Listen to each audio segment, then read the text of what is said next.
But it's not just the American government listening in. I think it's probably to do with where the Americans want to understand. The Americans have two big worries. One is if they have to challenge China, because China is a major power against America. The other is Europe. If all of Europe got together, or the European countries, it is a formidable force for America. And what better way than for the Americans to understand what is going on with, there are some, in each country, some 53 organisations that use Tetra. Coast Guard, Customs, Police, Secret Services, and the Americans can listen in to every single conversation. In all countries, they know exactly what is going on. So if it came to war, and goodness knows what happens in this world, you know, one minute you're fighting somebody, the next minute you've joined and you're fighting somebody else. If it came to war, the Americans would have all of your military secrets, all of your government secrets in every country. And you wouldn't be such a threat because they would have the advantage. They already know everywhere and everything. In 2008 in Denmark, I was reading a document from the telecom industry. Yeah. And there was a guy I had been like pushing very much. Yeah, he has a sad function to play. But he wrote somewhere, and that I stumbled about, he says, it's the state that has a vision about the mobile and wireless society. And I said, it's the state that has a vision. That's why they say there must be 98% coverage all over the country. Yeah. But then I start to wonder, I say, okay, the state sells these licenses for the mobile phone radiation system. They get a lot of money. They rent out positions for the mobile towers and get a lot of money. They put scientists on a job to find out whether it's dangerous or not. And they evaluate themselves. Yep. That all other reports are useless. It's only their own scientists that know the truth. Yep. Is that's what we call inhability, or how do you say it in English? When you are not, they cannot play all roles, but the state does. Oh yeah, but they have a secret. They have a secret as well. There are different safety levels. Now, there is a safety level held by the Russians and some other countries, and they look at how the waves interact with the cells. So what we're looking at is things called rectification, interruption to the cyclotronic resonance frequency, the circadian rhythm, in vibration of the water-bound layers, things like that, how cells, they change their vibrations and they change the conductivity through the cell. Now that happens at very, very low levels. In fact, it can happen at any level below freezing because the waves still travel.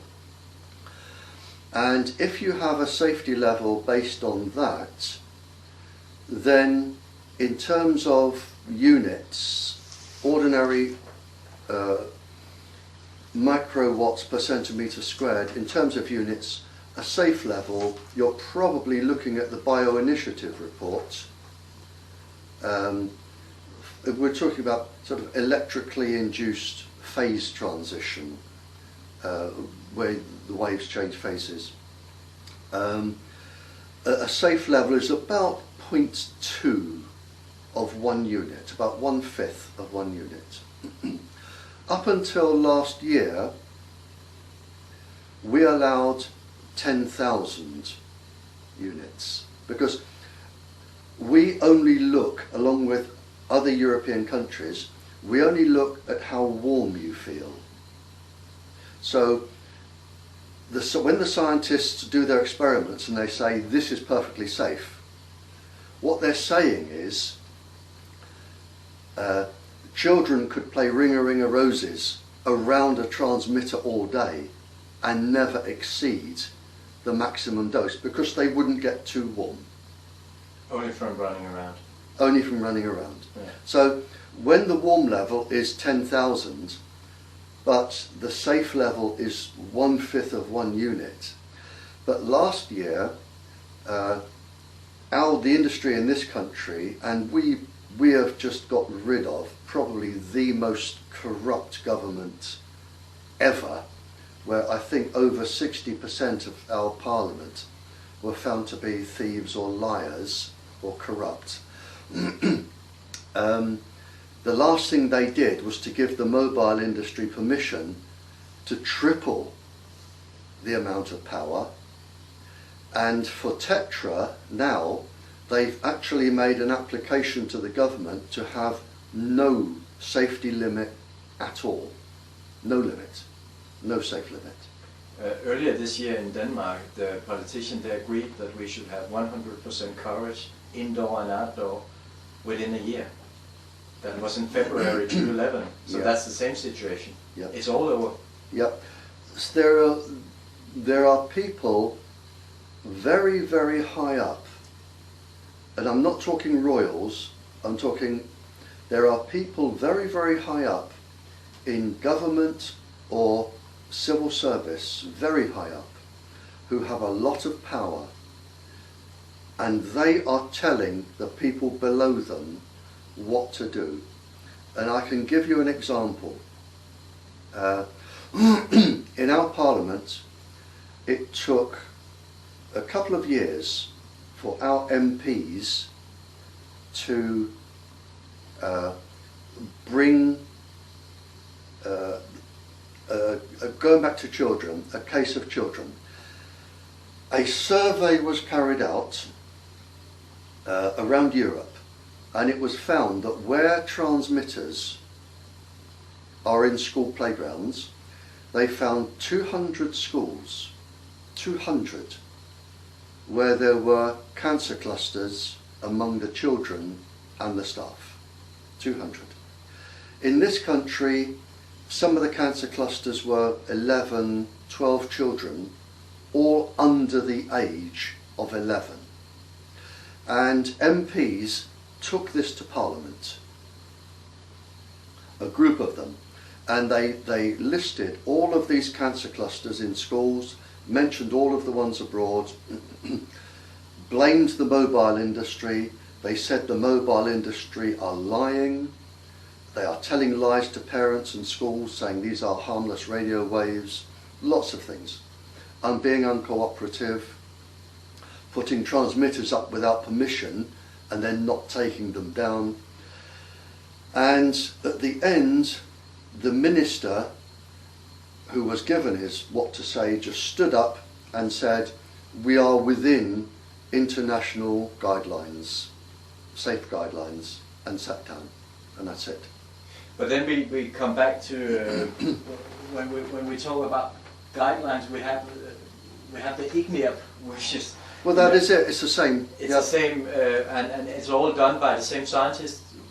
They're all interconnected. Yeah, and this is because of this. Yeah. This is this document here. Yeah. This one. Now, this I think this first sentence is the most dangerous sentence written since the declaration of war in 1939. This one sentence at the top from the American government. Yeah. And what it says, and I'll paraphrase it, it says all of these illnesses are known to occur from low-level microwave irradiation, the same as you get with all phones, all towers and Wi-Fi. They're saying you will get all of this. But then they are saying Western governments must not be strict with safety levels because it will affect what the military want to do, Exactly. and it will also affect industrial profit. Yes. It's exactly what they're saying here. That's what you know. Robert Becker, the doctor. Yep. He got Yep. sacked from that when he said that. Yeah, and this is where ICNIRP Yeah. came in. Yeah. They said, okay, we will do what the American government wants. Instead of having a safe level that they have in Russia and other countries, we will look at just how warm you feel, and our level will be up there. And this is why. And you know, when we talk about ICNIRP, we have to talk about WHO as well, because those two goes to bed together. It's the same people. But the WHO is really a private organization founded by David Rockefeller. It's really a money machine. Now, with the WHO, I was talking to one government, a few years ago now, and the gentleman following me was Michael Rapaccioli. He was following me. Yeah. And when you spoke to this government, you had to speak under oath to this government. As you do with some of them, you have to swear that you're under oath. And what Michael Rapaccioli followed me, and you were also protected from prosecution. There was no slander. You could say what you wanted. If it was the truth, you could say what you wanted. And when I was speaking, I said, I do not trust this gentleman who is following me, Michael Rapaccioli, because I believe he is taking money from the mobile industry, and he is representing the World Health Organization. And when he came to speak, he was asked, are you taking money? And he admitted he was in the payroll on a retainer of the mobile industry as a consultant, and it was his hourly rate is more, I think, than my year's old age pension, a colossal amount of money. But when he was representing the World Health Organization, he was also representing the mobile industry, and he was being paid. He lost his job. He now works with the University of Rome. He fought a case for the mobile industry against the Vatican, where he lost when the Vatican were transmitting and all the children, people getting cancer. He lost that case. I think he's still with the University of Rome. But it is this ICNIRP, the WHO, and our government scientists here, it's the same people that sit on the same benches.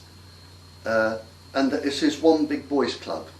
And between them, and I've said this publicly, between them, and I said this in Birmingham about 8 years ago in a public conference, I said these people, this small group, and it's a very small group of people, I said they will be responsible for more suffering and death in peacetime than all of the terrorist organisations in the world that have ever existed added together. And they will be.